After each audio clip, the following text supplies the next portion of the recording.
दिल्ली से खबर आ रही है जहां पर पीएफआई के प्रदर्शन पर पुलिस ने रोक लगा दी है। कानून व्यवस्था का हवाला देकर पुलिस ने लगाई रोक। एनआईए और ईडी की कार्रवाई के विरोध में प्रदर्शन होना था। जंतर मंतर पर पीएफआई करने वाले थे प्रदर्शन, एसडीपीआई और पीएफआई करने वाले थे प्रदर्शन, और ऐसे में पुलिस की तरफ से रोक लगा दी गई है। तो पीएफआई की तरफ से आज प्रदर्शन की तैयारी थी और ऐसे में पुलिस ने कानून व्यवस्था का हवाला देते हुए इस पर रोक लगा दी। एनआईए और ईडी की कार्रवाई के विरोध में पीएफआई का यह प्रदर्शन होना था। जंतर मंतर पर पीएफआई करने वाले थे प्रदर्शनकारी, एसडीपीआई और पीएफआई ये प्रदर्शन करने वाले थे, लेकिन इसे फिलहाल पुलिस ने रोक दिया है। कानून व्यवस्था का हवाला देते हुए यहाँ पर ये बात कही गई है और इस प्रदर्शन को रोका गया है। पुलिस ने इस प्रदर्शन पर रोक लगा दी है। दिल्ली से इस वक्त की बड़ी खबर आपको बता रहे हैं। पीएफआई के प्रदर्शन पर पुलिस ने रोक लगा दी है। कानून व्यवस्था का हवाला देकर पुलिस ने रोक लगाई। एनआईए और ईडी की कार्रवाई के विरोध में लगातार देखा जा रहा है कि पीएफआई प्रदर्शन कर रही है, विरोध जता रही है और इसी को लेकर आज पीएफआई का प्रदर्शन दिल्ली में होना था। और ज्यादा जानकारी के लिए सीधे रुख करेंगे दिल्ली से जी मीडिया संवाददाता बलराम पांडे का। बलराम, पीएफआई के प्रदर्शनकारियों को रोक दिया गया है प्रदर्शन करने से, फिलहाल क्या स्थिति है? देखिए, दिल्ली पुलिस ने एसडीपीआई के जो स्टेट प्रेसिडेंट हैं आईए खान, उनको पत्र लिख करके ये अवगत कराया है कि कानून व्यवस्था ना बिगड़ने पाए, इसको लेकर के जो उनका प्रदर्शन जंतर मंतर पर आज होना था वो पूरी तरह से रोक दिया गया है, क्योंकि दिल्ली में कानून व्यवस्था चुस्त और दुरुस्त रहे, इसको लेकर के दिल्ली पुलिस की पहली प्राथमिकता है।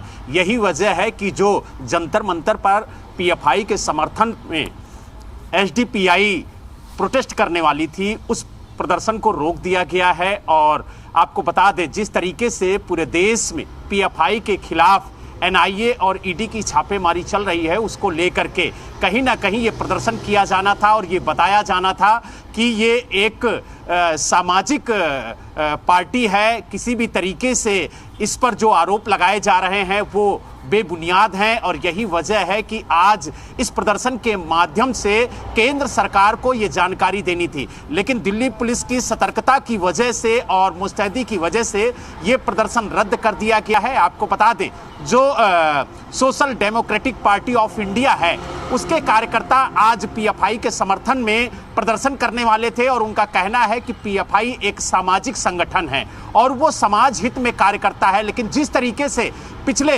कुछ महीनों से पीएफआई के कार्यकर्ताओं की, पीएफआई के नेताओं की संलिप्तता हिंसा में और उपद्रव में और कहा जाए कि जो दंगे हुए हैं उनमें पाई गई है, यही वजह है कि चाहे उत्तर प्रदेश पुलिस हो, चाहे एनआईए हो या फिर और जांच एजेंसियां हैं, उनके रडार पर पीएफआई के नेता और कार्यकर्ता हैं। और इसी को लेकर के एनआईए लगातार देश के विभिन्न राज्यों में छापेमारी कर कई पदाधिकारियों को गिरफ्तार कर चुकी है, उनसे पूछताछ चल रही है।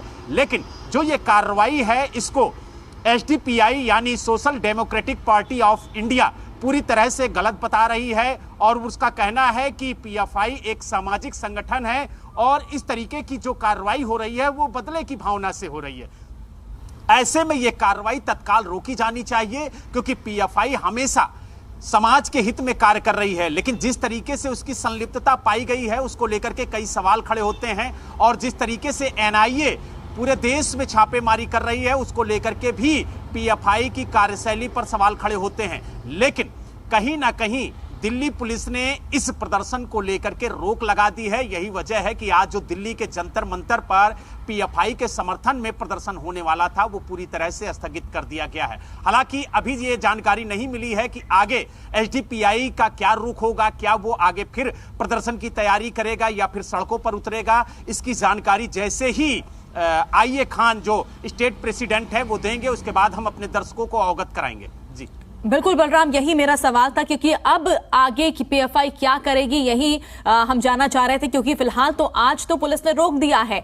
सुरक्षा व्यवस्था का यहाँ पर जो हवाला देकर पुलिस ने रोका है, कानून व्यवस्था की यहाँ पर बात कही गई है, लेकिन अब पीएफआई के जो कार्यकर्ता हैं, जो प्रदर्शनकारी हैं, उनका क्या मानना है? क्या उनकी तरफ से कोई बात कही गई? क्या उनका कोई बयान आया कि किस तरह से आगे उनकी क्या रणनीति होगी आने वाले दिनों को लेकर?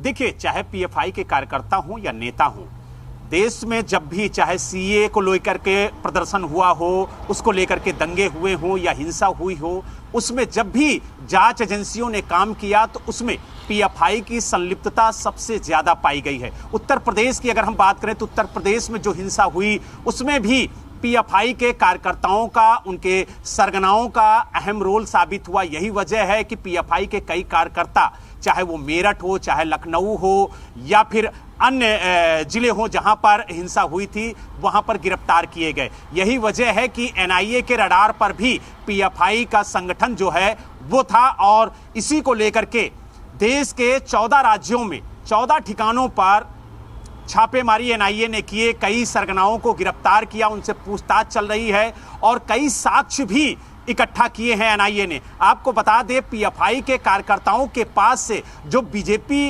के बड़े लीडर हैं, जो आरएसएस के बड़े लीडर हैं, उनके घरों के नक्शे भी मिले हैं। तो यही वजह है कि एनआईए हर पहलुओं पर जांच कर रही है और जांच में अगर दोष सिद्ध होता है तो कहीं ना कहीं पीएफआई के खिलाफ बड़ी कार्रवाई करने की तैयारी एनआईए कर चुकी है। जी चलिए बलराम, बहुत बहुत शुक्रिया तमाम जानकारी के लिए। तो फिलहाल जो है पुलिस ने रोक लगा दी है, प्रदर्शनकारियों का प्रदर्शन रोक दिया है।